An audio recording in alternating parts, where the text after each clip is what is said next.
Quiero saludar ya a la doctora Andrea Uboldi, que es ex ministra de Salud de la provincia de Santa Fe, una especialista en todos estos últimos 2 años en ser una suerte de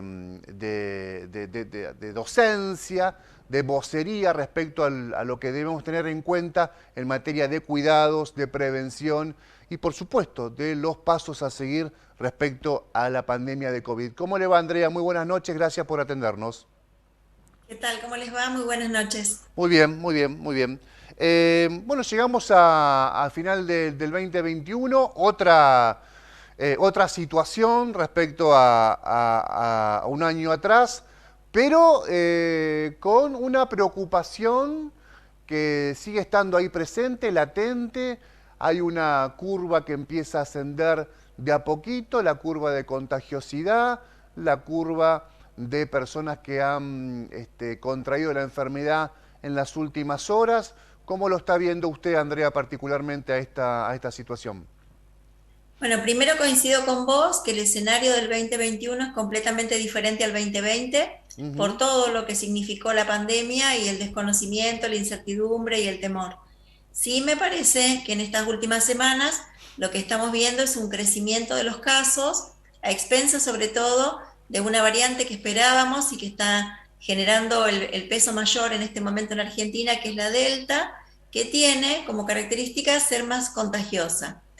Básicamente esto es importante porque cuando hablamos de más contagiosa significa que se puede transmitir mucho más y con un agregado que es la aparición en nuestra provincia, pero sobre todo el epicentro más preocupante creo que está en Córdoba, de otra variante que es la variante Omicron, que se manifestó a partir de Sudáfrica por un país y por países en donde las coberturas vacunales son muy, muy bajas, y esto facilitó la alta transmisión, y este virus tiene esta característica de mutar o cambiar, y por lo tanto se han hecho dos variantes, Delta y Omicron, mucho más contagiosas.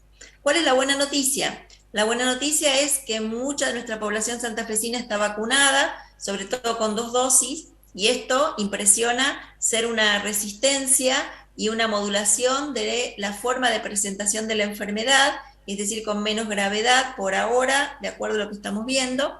Y lo segundo también es que muchos de nosotros aprendimos en todo este tiempo que es importante aislarse, que es importante utilizar el barbijo, la distancia social, la ventilación, y aprendimos a cómo cuidarnos. Entonces me parece que el escenario, a pesar de que es preocupante por el incremento de casos, me parece que hay que también llevar tranquilidad en el sentido de que sabemos qué es lo que hay que hacer, que es el autocuidado, que es que si uno presenta síntomas, aunque sean leves, hay que aislarse y testearse, y que rápidamente identificar a los contactos para hacer una buena contención, y que por ahora, de acuerdo a los informes que estamos viendo, no habría un nivel de mayor gravedad, pero siempre recordemos que cada una de las personas tiene características propias y que la demora en la consulta o sus características personales pueden hacer que algunas personas aún vacunadas tengan que internarse. El plan de vacunación contempla la aplicación, desde hace un tiempo, la aplicación de una tercera dosis a personas de riesgo, a personas con ciertos trabajos, al personal vinculado a la salud. Y hay, por suerte, ¿no? Y por gestión también estatal, hay millones de vacunas, como suelen decir algunos especialistas, sin minimizarlo, pero para ser gráficos, en la heladera.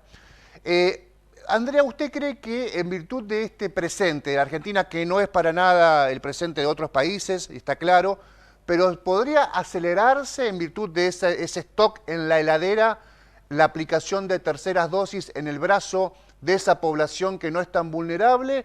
¿O habría que trabajar, resguardar ese stock y seguir trabajando en las medidas de prevención hasta por lo menos con un margen de 2 o 3 meses más? Bueno, a mí me parece que para esta situación hay como distintos escenarios o distintos puntos claves. El número uno, sabemos que la variante Delta y la variante Omicron ingresan por viajeros, así que me parece que un eje clave de la gestión tiene que estar en la trazabilidad y en el rastreo de los que viajan o vienen del exterior, y sobre todo los que vienen de Córdoba en este momento, porque Córdoba se está comportando como un epicentro como Brasil o el exterior. Lo segundo, es muy importante comunicar a la gente e informar que no terminó la pandemia, que el autocuidado es importante, que el barbijo es una barrera efectiva que nos ha ayudado a mantenernos sanos a muchos de nosotros sin habernos contagiado, y que por otro lado es muy importante que con síntomas leves de congestión, de resfrío, no lo minimicemos y nos testeemos, y para eso necesitamos que haya oferta de testeo. Y lo otro que vos bien marcabas es el tema de la vacunación. La campaña ha sido muy potente en el país y también en la provincia de Santa Fe, pero creo que este pedacito que te falta, es decir, para hacer el salto del 80% al 95% o del 75% al 95%, ese 20% que falta tiene que reflejar una búsqueda activa, es decir, ¿por qué esas personas no están vacunadas? ¿Por qué si están con primera dosis no fueron o no buscaron la segunda? Y en este sentido me parece que hay que trabajar descentralizando la vacunación, trabajando con las localidades. Tenemos registros nominalizados, así que hay que buscar a esa gente para ver qué le pasó. Tuvo un problema con la vacuna, recibió una información errónea, no recibió el turno, no se encontró, tuvo un viaje y no estuvo, estuvo en otro lugar y se vacunó y no quedamos registrados como completo. Digo, me parece que esa es la parte importante. Con respecto a al refuerzo, no a las terceras, porque también tuvimos terceras para aquellos que tienen problemas en las defensas y recibieron Sinopharm y son mayores de 50, y refuerzos para aquellos que hace más de 6 meses que recibimos el esquema completo de 2 dosis. Este refuerzo, por ahora, con la evidencia que hay, es difícil de acortar. Entonces solamente Argentina ha definido acortarlo a 5 meses de la segunda dosis. Por lo tanto, todas aquellas personas que están cerca de los 5 meses de la segunda dosis, 5 meses o más, deberían poder encontrarse con el refuerzo. Y ahí sí coincido con vos, que me parece que en el grupo anterior de los que no se vacunaron o no completaron la segunda dosis, como los que falta el refuerzo, me parece que es posible acelerarlo, desbloqueando la posibilidad de turnos, facilitando que la gente pueda concurrir y trabajando fuertemente también en espacios públicos o en otros lugares, sobre todo porque la población joven es la que tenemos más dificultad para poder captarla y vacunar. Sí. La escucho y pensaba, Andrea, bueno, su gestión y las gestiones anteriores del Frente se destacaron con Capielo, con usted, con Débora Ferrandini, se destacaron por darle mucha importancia al trabajo de prevención, ¿no? A evitar que las personas se enfermen, en definitiva, para decirlo bien sencillo. Hace algunos días nos enteramos que, por ejemplo, hay una senadora nacional, la senadora Lozada, flamante senadora, que por segunda vez en 7 meses está transitando el COVID. Digo, más allá que tenga el esquema de vacunación, digo, hay que prestar atención a esto. No es gratuito experimentar, que los cuerpos experimenten tener con tanta frecuencia una enfermedad de un virus que todavía se sigue estudiando, de un virus que todavía sigue siendo muy agresivo, que todavía sigue mutando. Digo, y por otra parte tiene todo el conflicto del aislamiento. También una persona que debe aislarse, debe aislar a su grupo de pertenencia, a su entorno. Sigue siendo un problema en la circulación del virus. Sí, yo coincido con vos. Primero que es un virus muy particular, todos hemos atravesado o acompañado seguimientos de colegas y también hemos visto morir mucha gente, y la verdad que en ese escenario uno no quiere volver, sino que piensa que es superador el contar con vacunas, aún vacunas imperfectas, si querés, entre comillas, para decir que quizá no sea la vacuna definitiva que vamos a tener, imperfectas en el sentido de que probablemente la vacuna definitiva sea otra, si vamos a pensar en un modelo como el de la gripe, pero sí han demostrado por el control que se ejerció sobre la pandemia, que bajaron los casos y que la internación bajó y que las camas críticas también bajaron. Entonces, a mí me parece, primero, como responsabilidad individual, la verdad que no es fácil atravesar el cuadro de COVID, y lo hemos visto con COVID prolongado, con complicaciones de COVID, con secuelas y todo lo que hemos visto, aún gente que la pasó con cuadros leves. Lo segundo, todo lo que implica desde el punto de vista sanitario para el sistema de salud, búsqueda activa de los contactos, aislamientos, testeos, y todo lo que implica para cada una de las personas el aislamiento.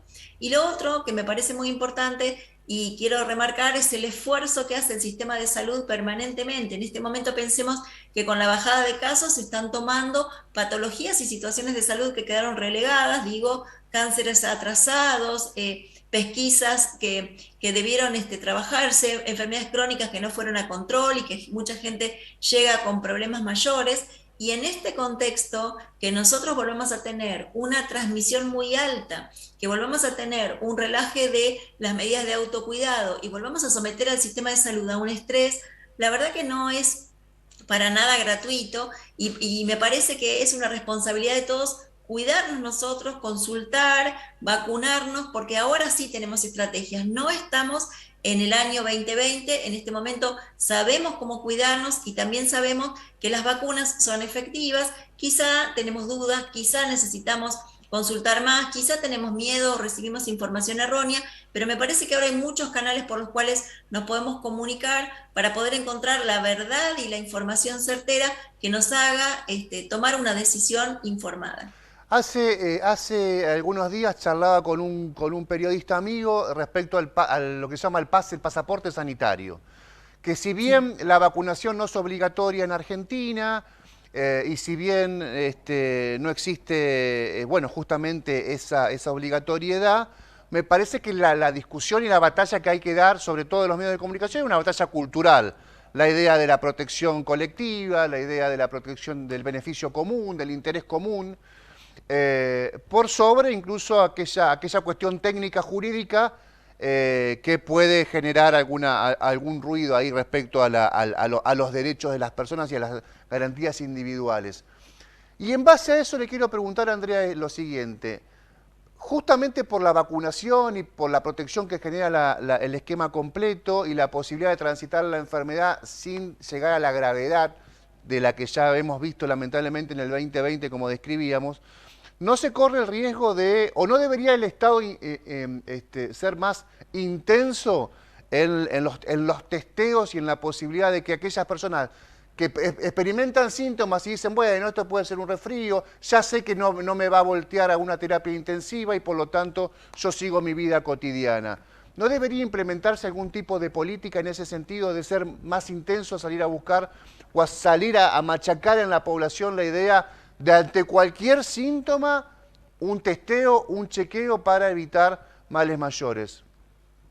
Sí, me parece que el pase sanitario hace foco en la vacunación. Yo creo que también en el marco de este control para admisión sería muy interesante que también se controle que la gente concurra con barbijo y tenga el barbijo correctamente colocado, porque por ahora sabemos que las vacunas nos protegen de enfermedad sintomática, moderado o grave, pero que aún vacunados podemos adquirir la infección y transmitir. Así que yo pondría el énfasis también en el control, ya no pondría tanto énfasis en tomar la temperatura, porque está demostrado que la mayoría de los cuadros están siendo afebriles y subfebriles y me parece que ahí perdés mucho tiempo y ese tiempo del tomar la temperatura lo utilizaría para insistir en el barbijo bien colocado.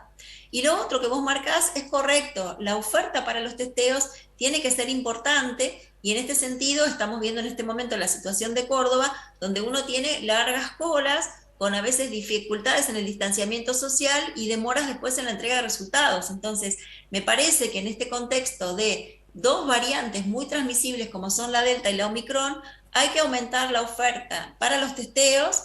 La gente tiene que conocer cronogramas y horarios donde se pueda testear y facilitarle esta posibilidad del testeo para que sea precoz el testeo, porque incluso para convencer a la gente que tiene la infección, si no con un síntoma leve, un resfrío, moco, un dolor de garganta, es difícil que vos le hagas entender a la gente que puede tener coronavirus cuando en realidad lo interpreta como un resfrío común. Y por otro lado también me parece que la oferta de vacunas en el marco de estar exigiendo este pase sanitario también tiene que ser flexibilizada en el sentido de tener oferta horaria con puestos o con lugares de mayor acceso para que todos y todas, independientemente ya sin turno, mucho más abierto, para que puedan concurrir con información adecuada, también para lograr que la gente acceda al testeo y acceda también a la vacunación. Me llegan algunos, mire, usted está saliendo en vivo ahora, nos llegan algunos mensajes, cuatro, le voy a hacer le voy a Dale. trasladar dos preguntas, si usted es tan amable. La primera, le consulta a usted si aconseja viajar, por ejemplo, a Brasil, ahora en verano. Bueno, Brasil tenemos dos dificultades en este momento para los que viajen a Brasil, tres dificultades. Brasil está con una situación de brote de influenza, de gripe, así que el consejo sería, sobre todo esto está en Río de Janeiro y San Pablo, no sé a dónde piensan viajar, pero cuidado con el tema de vacunación antigripal, así que revisaría si viajan niños que tenían indicación de vacuna antigripal o si son personas con indicación de vacuna antigripal, vacunarse para la gripe, tener el esquema de vacunación para coronavirus y tener al día la vacunación de sarampión, porque Brasil Ajá. está también con una situación de alerta para sarampión. Así que, como siempre, uno puede viajar, pero es súper importante, como recaudo, tener al día las vacunas de acuerdo a la situación que ocurre en este lugar y también revisar si van al sur de Brasil, probablemente el riesgo para influenza y para sarampión sea más bajo, pero como uno se va a mezclar con población que puede venir de otros lugares a vacacionar, tener las vacunas al día. La otra consulta que hacen, doctor Uboldi, es sobre el long COVID, que es si es Sí. una característica de las nuevas cepas o cualquier persona puede padecerlo, que contraiga No, el la virus, verdad que ¿no? todavía no hay factores predictores con respecto al long COVID, que sería una prolongación del COVID, y a todo lo que corresponde al post-COVID. Incluso este long COVID también se está comenzando a ver en niños que han padecido la infección, en el sentido de comenzar con o mantener manifestaciones que prolongan en el tiempo el no sentirse tan bien. Nosotros lo vimos mucho en el seguimiento de personas que no recuperan su situación plena de salud en cuanto al cansancio. Incluso hay una serie de virus que producen lo que se llama un síndrome de fatiga crónica. Uno está como crónicamente cansado o arrancás muy bien a la mañana, pero cuando llega el mediodía necesitas dormir la siesta y descansar, cosa que antes no tenías. En otro caso hay como una sensación de falta de aire o otra sintomatología, así que no está tan claro qué factores predictores pueden llevar, e incluso mucha gente tiene un COVID prolongado o este long COVID o post-COVID o manifestaciones post-COVID, aún habiendo tenido manifestaciones leves. Por eso siempre aconsejamos que aquellos que padecieron la infección tengan un chequeo completo con su médico de cabecera, no se apresuren si tienen que recibir la vacuna hasta no tener este chequeo, porque después hay como una mezcla en no saber si fue la vacuna o es el post-COVID lo que pudo provocar alguna situación particular, y por supuesto adaptarse a que si uno queda con una cierta limitación, ya sea respiratoria, cardíaca o de cansancio, bajar un cambio para poder reincorporarse a las actividades habituales, y muchos de estas personas lo superan después de un largo tiempo. Gracias, André Uboldi, por su tiempo y por todo su conocimiento. Muchas gracias. No, muchas gracias a todos y bueno, desearles felices fiestas, ser Igualmente. cuidadosos en al aire libre siempre es mejor, con todos los cuidados que decimos siempre, de estar seguros que cuando vamos a reunirnos con los familiares nos sentimos realmente bien, y por supuesto siempre es preferible reunirse con gente que está vacunada, porque esto nos implica un menor riesgo de infección y de transmisión. Gracias a ustedes como siempre. Gracias, muy buenas noches, gracias.